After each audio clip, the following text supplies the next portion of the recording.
Justamente cuando crees que ya lo has visto todo, descubres que hay cosas que aún te podrían arrancar una exclamación de horror, y si hablamos de aquellas bizarras costumbres de la era victoriana, podríamos decir que la realidad supera la ficción y con creces.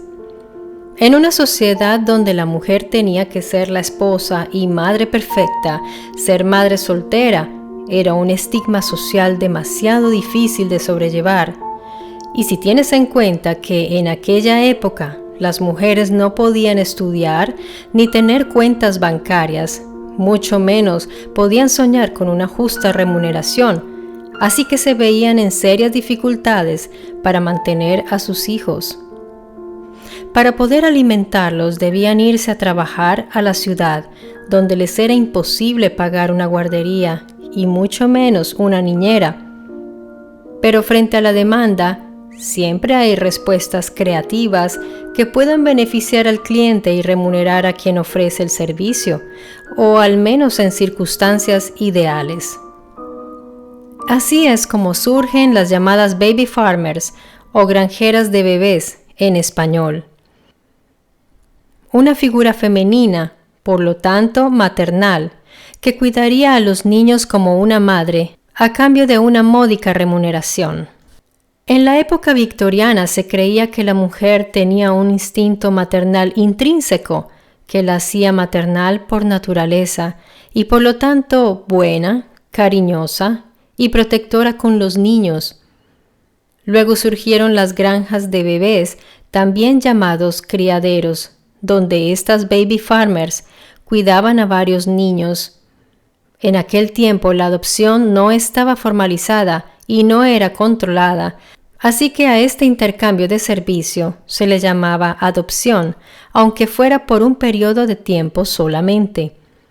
Muchas madres desesperadas, algunas con hijos no deseados, no veían la hora de entregarlos en brazos de estas bondadosas mujeres. Después de todo, los niños tendrían un mejor futuro. Al menos eso se creía. En aquella carrera industrial, las ciudades se iban contaminando, llenándose de prostitución, miseria y enfermedades. La famosa niebla amarilla de Londres era en realidad contaminación, ya que el carbón empezó a utilizarse tanto para la calefacción de los hogares como para el uso industrial. En Londres, el Támesis era una cloaca abierta con desechos humanos sin tratar, y la contaminación del agua potable provocó epidemias de cólera, tifus y fiebre tifoidea entre los habitantes de la ciudad. Así que el campo se veía como el perfecto ambiente para criar a los pequeños, de manera que las granjas de bebés tomaron fuerza como un lugar ideal para el desarrollo de los niños. Cada vez más mujeres comenzaron a poner a sus hijos al cuidado de personas totalmente desconocidas en ciudades y pueblos. Este nuevo tipo de acogida solía estar a cargo de mujeres sin formación alguna, que exigían dinero para cuidar a estos niños. Algunas enfermeras que atendían a los niños tenían buenas intenciones y se esforzaban por cuidarlos. Sin embargo, otras mujeres con intenciones menos benévolas se dieron cuenta de que podían obtener un buen beneficio a través de este sistema de negocio.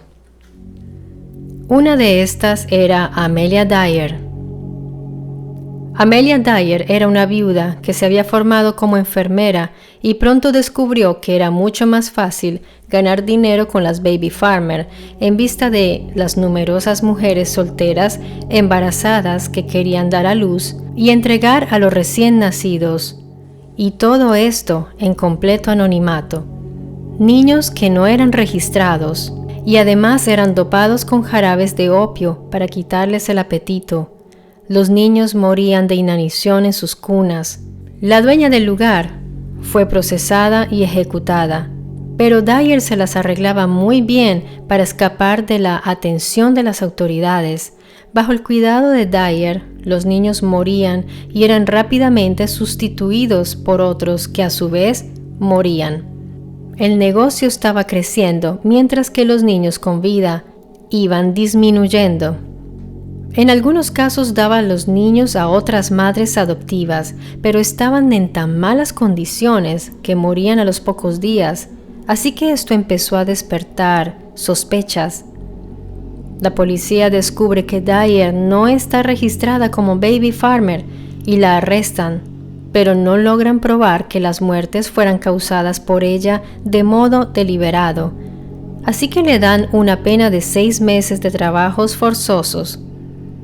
Al salir cambia estrategia y se cambia constantemente de casa hasta que un día se anunció en los periódicos locales afirmando que era una pareja casada sin familia y que estaba dispuesta a adoptar un niño sano por 10 libras. Evelina Marmont, una joven madre soltera, vio el anuncio y pensó que podría dejar a su pequeña hija de 10 meses con la amable señora Dyer. Para la madre no fue fácil firmar ese contrato, pues no quería apartarse de su hija, pero no tenía con quién dejarla para ir a trabajar. La señora Dyer le aseguró que la criarían en una bellísima casa de campo con un orto y que tanto ella como su esposo estarían encantados de cuidar a la niña. Además, le prometió a la joven madre que podría visitar a la niña cuando quisiera. Esa sería la última vez que Evelina abrazaría a su pequeña hija Doris. Muy pronto el estrés y nerviosismo que le ocasionaba el miedo a ser descubierta llevó a Dyer a la adicción a aquel jarabe de láudano a base de opio que ella misma daba a los niños para adormecerlos antes de estrangularlos, y el cual en la época solían llamar el mejor amigo de las madres. Sí, este jarabe dopaba a los niños, permitiendo a las madres trabajar o simplemente dormir toda la noche, así que en ese tiempo era legal, y se distribuía en cualquier farmacia a un módico precio. La prolífica carrera asesina de Dyer fue larga y fructífera, puesto que lograba escabullirse, despistar y se volvió toda una experta en terminar con la vida de pequeños bebés poco tiempo después de que madres desesperadas se los entregaran a su cuidado. Usó un arma muy casera y fácil de camuflar, cintas y lazos de costura, pero poco a poco fueron apareciendo los pequeños cuerpos en el río Támesis, donde solía abandonarlos envueltos en papel y amarrados a ladrillos muy pesados para mantenerlos sumergidos. La pequeña Doris y cientos de bebés y niños pequeños fueron apareciendo con la firma personal de la asesina serial de niños Amelia Dyer. Las pruebas eran tan contundentes que de nada sirvió su acostumbrada actuación de enferma mental. Una gran cantidad de vestidos de bebé, cartas que intercambiaba con las madres, los anuncios que publicaba en los periódicos y el sospechoso olor a putrefacción que venía de la cocina fueron suficientes pruebas para llevarla al tribunal. Su juicio duró 2 días y el jurado se tomó tan solo 45 minutos para declararla culpable y merecedora de la pena de muerte. El método: la horca. Una muerte similar a la que condenó Dyer a esos pequeños, solo que, a diferencia de esos niños, ella sí sabía el destino que le esperaba después de la última noche que pasó en su celda. Dyer mandó al cielo más de 200 ángeles inocentes e indefensos. Este caso sirvió para mejorar un poco la vigilancia sobre las granjas de bebés, pero no evitó que siguieran sucediendo tales horrores. Un viejo chiste de humor negro muy victoriano decía: «Recuerda no plantarlos demasiado profundo o no crecerán», refiriéndose a los niños en los criaderos. Y estas crueles palabras resultaron proféticas. En algunos casos, las madres sabían cuál era el destino de su hijo en manos de la granjera de bebés, pero algunas otras realmente creían en la cuidadora.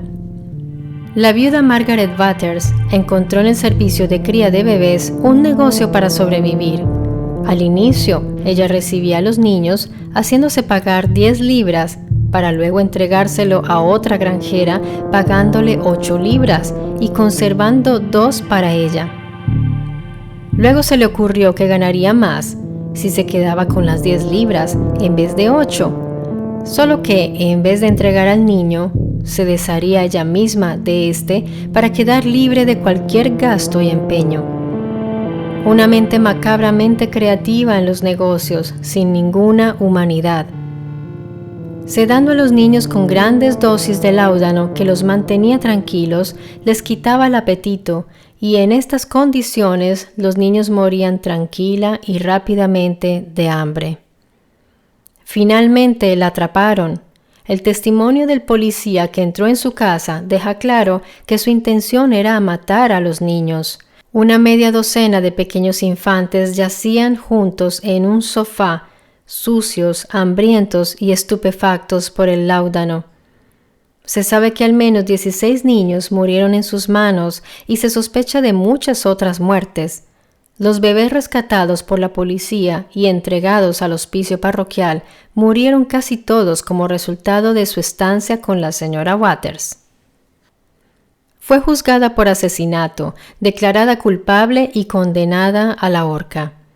Su ejecución, que tuvo lugar el 11 de octubre de 1870, fue la primera condena y ejecución de una agricultora de bebés en Inglaterra.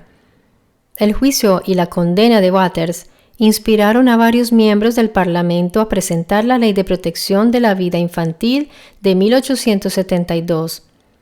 Esta ley intentaba proteger a los niños más vulnerables de Inglaterra, bebés ilegítimos que se entregaban a extraños para que los criaran, pero desafortunadamente los sembraban para no dejarlos crecer. Cientos de asesinas seriales fueron detectadas en Europa y Norteamérica entre finales del siglo XIX y principios del XX. La sociedad victoriana condenó a esos pequeños a una muerte prematura, creando las condiciones para tal tragedia. Si no hubieran condenado a un apartheid a aquellas madres solteras, ellas no hubieran tenido que recurrir a semejantes medios.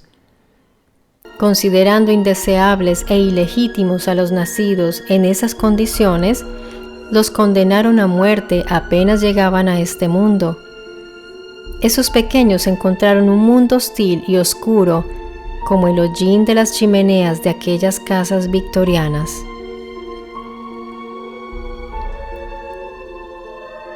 Recuerda que en mi Story Channel cada semana encontrarás una historia y un misterio diferente. Desde aquí te mando un gran abrazo y hasta pronto.